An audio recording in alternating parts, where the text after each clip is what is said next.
At the risk of aging myself, I probably have served this church longer than most of you in this room. I came as a young person, very, very young, in 1965. And I had the privilege of serving in many capacities within the Archdiocese.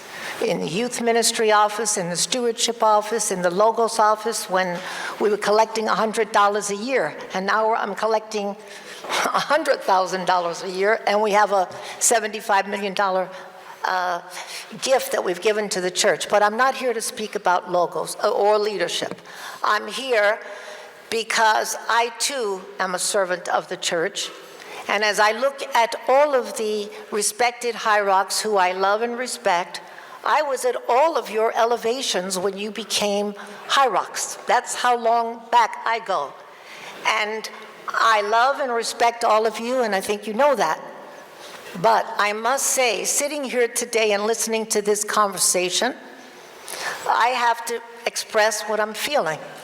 I traveled throughout the country with Archbishop Iakovos, and I watched the parishes go from an immigrant parish to a flourishing parish.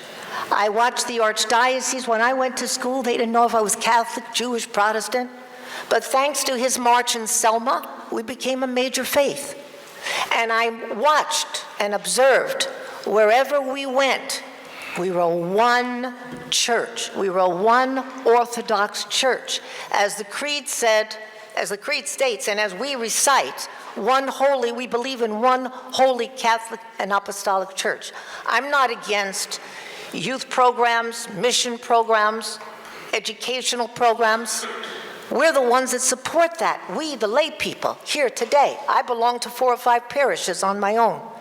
But I watched Archbishop Demetrius, and I watch every day when I travel with His Eminence to a different area, how they're so respectful of the hierarchs. When I ask His Eminence, are you going to so-and-so, his answer is, I have to call the Metropolitan first. I want to make sure it's okay. And one day I said to him, Your Eminence, you're the Archbishop. And he said, Paulette, I have to follow taxi and what I feel is appropriate. This man has proven to us that he is respectful of his hierarchs. And I know the Ecumenical Patriarch very well.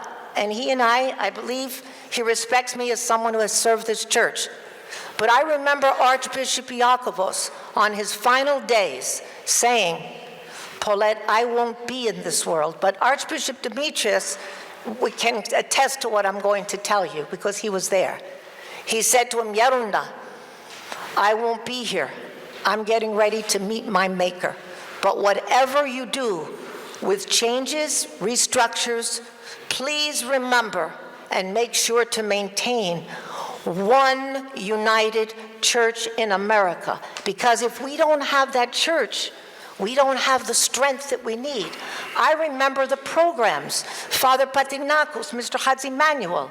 They did educational programs that went to every district at that time, and they were the most successful programs.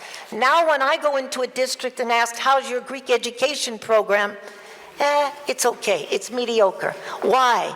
Because we should put the funding into one national ministry and support it as a body. We are one church. So Your Eminences, please, if I sound like I'm being disrespectful, please forgive me, I'm not. But I believe we should stand as one church with one leader, helping all of us to be, we're not leaders, you are the theologians.